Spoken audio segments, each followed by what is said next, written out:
சுமார் 37 லட்சம் பேருக்கு வேலை வாய்ப்பு கொடுத்துட்டாங்கன்னு செய்தியில் வந்திருக்குது.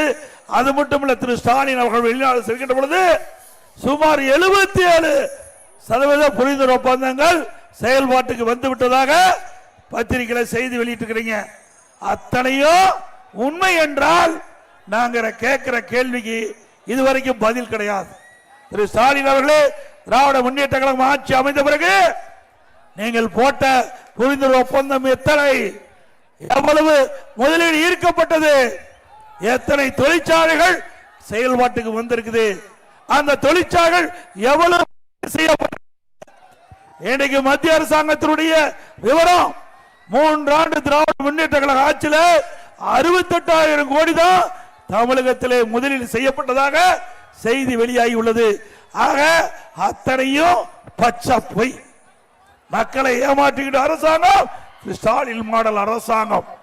ஆக அவள் அறிவிப்பு பூரா வெற்று அறிவிப்பா தான் இருக்குது, வெறும் காயத்தில் தான் இருக்குது. இன்னைக்கு ஒரு அரசாங்கம் தொழில் முதலீட்டு இருக்கின்ற ஒரு நடவடிக்கையில் இருக்கின்ற பொழுது, புரிந்துணர்வு ஒப்பந்தம் ஏற்படுத்துகின்ற பொழுது அந்த புரிந்துணர்வு ஒப்பந்தம் உடனே அமலுக்கு வராது. ஒரு தொழிற்சாலை வேண்டும் என்றால் நிலம் தேவை, அதற்கு முதற்கட்ட பணி தேவையான நிதி தேவை. அந்த முதற்கட்ட பணி முழுவதும் நிறைவேற்றப்பட்டதுதான் அந்த தொழில் தொடங்கப்படும். ஆனால் திராவிட முன்னேற்ற கழகத்தில் இருக்கின்ற அரசாங்கம், திரு ஸ்டாலின் மாடல் அரசாங்கம், தொழில் முதலீட்டை ஈர்க்கப்பட்டு விட்டது, புரிந்துணர்வு போடப்பட்டு விட்டது. உடனே தொழிற்சாலை வந்த மாதிரி ஒரு தோற்றத்தை அறிவித்திருக்கின்றார். உடனே இந்த அரசாங்கம் வந்த பிறகு சுமார் 37 லட்சம் பேர்களுக்கு வேலை கிடைக்கப்பட்டதாக ஒரு பொய்யான செய்தியை வெளியிட்டிருக்கிறார். 37 லட்சம் பேருக்கு வேலை கிடைச்சிருக்குதா? இந்த பொள்ளாச்சி சட்டமன்ற தொகுதியில் எத்தனை பேருக்கு வேலை கிடைச்சிருக்குது? கிடைக்கவே இல்லையா? அப்படின்னா பொய் தானே. அதாவது பொய்ய பொருந்துற மாதிரி சொன்னா மெய்ய திரு திருன்னு முழிக்குமா? ஆக இப்படி மக்களை ஏமாற்றி தந்திரமா மக்களை பேசி இளைஞர்களுடைய வாக்குகளை பெறுவதற்கு இன்றைக்கு ஸ்டாலின் மாடல் அரசாங்கம் இன்றைக்கு பல்வேறு அவதூறு செய்திகளை வெளியிட்டு. இன்றைக்கு கூட நாளைக்கு ஒசூர்ல போய் புரிந்துணர்வு ஒப்பந்தம் போடுறாங்களாம். யாரு? அண்ணா திமுக ஆட்சியில் கொண்டு வரப்பட்ட தொழிற்சாலைகள். அந்த தொழிற்சாலை விரிவுபடுத்துறாங்க. அதற்கு இவர் போய் இன்றைக்கு அந்த புரிந்துணர்வு ஒப்பந்தம் அங்க போடுறாங்க.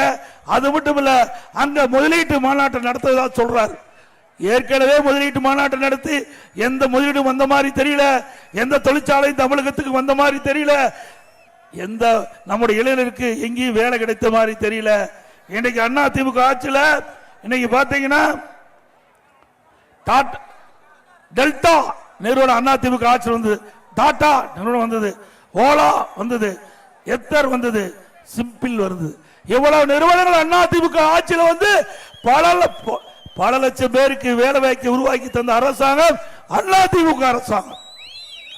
இதே புரட்சி தலைவர் அம்மா அவர்கள் முதலாக தமிழ்நாட்டிலே 2015ஆம் ஆண்டு உலக முதலீட்டாளர் மாநாட்டை சென்னையில் நடத்தினார்கள். படித்த இளைஞர்களுக்கு வேலை வாய்ப்பு கிடைக்க வேண்டும் என்ற அடிப்படையில் இந்த தொழில் முதலீட்டை நடத்தப்பட்டது. சுமார் 2,42,000 கோடி தொழில் முதலீட்டு ஈர்க்கப்பட்டு 98 புரிந்துணர்வு ஒப்பந்தங்கள் போடப்பட்டு இன்றைக்கு பெரும்பாலான புரிந்துணர்வு ஒப்பந்தங்கள் செயல்பாட்டுக்கு வந்திருக்குது. அதனாலதான் இளைஞருக்கு வேலை கிடைச்சிருக்குது. அம்மா வழியிலே வந்து அம்மாவுடைய அரசாங்கம் 2019 ஜனவரி மாசம் சென்னையில் தொழில் முதலீட்டாளர் மாநாட்டை நடத்தணும். 3,05,000 கோடி தொழில் முதலீட்டை ஈர்த்தோம். 304 புரிந்துணர்வு ஒப்பந்தம் போட்டோம். அதன் மூலமா பல லட்சம் பேருக்கு வேலை கிடைச்சது. அந்த தொழிற்சாலைகள் எல்லாம் இன்றைக்கு பெரும்பாலான தொழிற்சாலை பயன்பாட்டுக்கு வந்திருக்குது. சில தொழிற்சாலைகள் கட்டப்பட்டு வருகிறது. இது அதிமுக ஆட்சியில் இருக்கும் போது கொண்டு வரப்பட்ட செயல்பாடுகள். திராவிட முன்னேற்ற கழக ஆட்சி வெறும் காகிதத்தில் ஏற்றளவுலதான் இருக்குது, இன்னும் நடைமுறைக்கு வரல.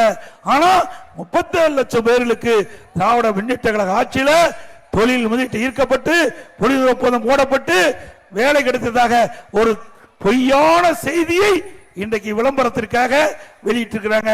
இந்த ஆட்சியில முழுக்க முழுக்க விளம்பரம் தவிர்த்து வேற எதுவுமே இல்லை. அந்த விளம்பர செலவு மட்டும் நூற்றுக்கணக்கான கோடி. இதுதான் திமுக ஆட்சியுடைய சாதனை.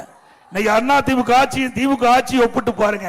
அண்ணா திமுக ஆட்சியில நாங்கள் சொல்லுவது நடக்கும், திமுக ஆட்சியில சொல்லுவது அத்தனையும் நேர்மாறாக பொய்யான செய்திதான் வரும் என்பதை நேரத்தில் சுட்டிக்காட்டுகிறேன்.